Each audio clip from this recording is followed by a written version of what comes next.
Hello दोस्तों, आप सभी का स्वागत है आपके अपने चैनल बीके स्टडी पॉइंट में। आज हम एक इतिहास के सबसे छोटे टॉपिक के बारे में बात करेंगे। बात है राज्यवंशों के संस्थापक और उसके अंतिम सम्राट।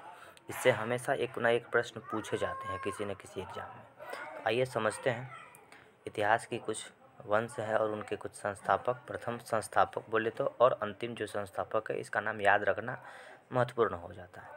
नंद वंश, तो नंद वंश के संस्थापक महापद्म या उग्रसेन और अंतिम जो शासक था वो धनानंद था। इसके बारे में और हम आपको बता दें कि धनानंद के शासनकाल में ही सिकंदर जो महान था वो भारत में आया हुआ था और इसी धनानंद को पराजित करके चंद्रगुप्त मौर्य चाणक्य की सहायता से मौर्य वंश की स्थापना की है। और मौर्य वंश का जो संस्थापक है चंद्रगुप्त मौर्य और अंतिम शासक बृहदत्त को माना जाता है। गुप्त वंश के संस्थापक चंद्रगुप्त और अंतिम संस्थापक स्कंदगुप्त। शुंग वंश के संस्थापक पुष्यमित्र शुंग और अंतिम जो शासक थे वो देवभूमि। ठीक है। सातवाहन वंश के संस्थापक सिमुक और अंतिम शासक यज्ञ श्री सप्तकर्णी, इनका पूरा नाम है यज्ञ सप्तकर्णी। वातापी के चालुक्य वंश के संस्थापक, तो वातापी के चालुक्य वंश के संस्थापक पुलिकेशिन द्वितीय और अंतिम शासक कीर्तिवर्मन चालुक्य। चोल वंश, तो चोल वंश के बारे में एक और बात बता दें कि चोल वंश की जो नौसैनिक शक्ति थी बहुत ही मजबूत थी। ठीक है। दक्षिण भारत में ये वंश जागृत हुआ। इसके संस्थापक विजयालाल और इसके अंतिम शासक अथी राजेंद्र थे। ठीक है।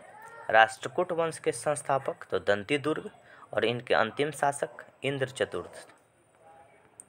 सोलंकी वंश, तो सोलंकी वंश का संस्थापक ही ज़्यादातर पूछा जाता है मूलराज प्रथम।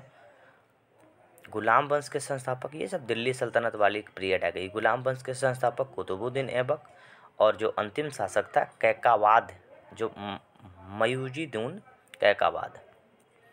खिलजी वंश के संस्थापक जलालुद्दीन खिलजी और अंतिम शासक खुसरो खान। तुगलक वंश का संस्थापक गयासुद्दीन तुगलक और अंतिम शासक एफएसटी, जिसका फुल नेम फिरोज शाह तुगलक।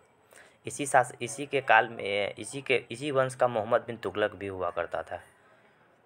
लोधी वंश का संस्थापक, तो ये सीपीएम में भी प्रश्न पूछा जा चुका है कि इसके संस्थापक कौन है, तो बहलोल लोधी और अंतिम शासक तो इब्राहिम लोधी। ठीक है। तो दिल्ली सल्तनत यहाँ तक खत्म हुई। अब एक शासक होता है मुगल वंश। जब इब्राहिम लोधी को बाबर हराता है और हराने के बाद मुगल साम्राज्य की स्थापना करता है तो मुगल वंश का जो संस्थापक है बाबर और अंतिम शासक बहादुर शाह जफर द्वितीय। जफर इनका नाम टाइटल हुआ करता था क्योंकि जफर नाम के ये गज़ल लिखा करते थे, इसीलिए बहादुर शाह जफर द्वितीय मुगल वंश का अंतिम शासक थे। तो मुझे विश्वास है कि छोटी सी वीडियो आपकी परीक्षा के दृष्टिकोण से बहुत ही इंपॉर्टेंट होगी। अगर इस चैनल पर नए हैं तो कृपया चैनल को सब्सक्राइब कीजिएगा, बेल आइकन दबाइएगा, कमेंट जरूर करिएगा। धन्यवाद। फिर मिलते हैं अगली वीडियो में।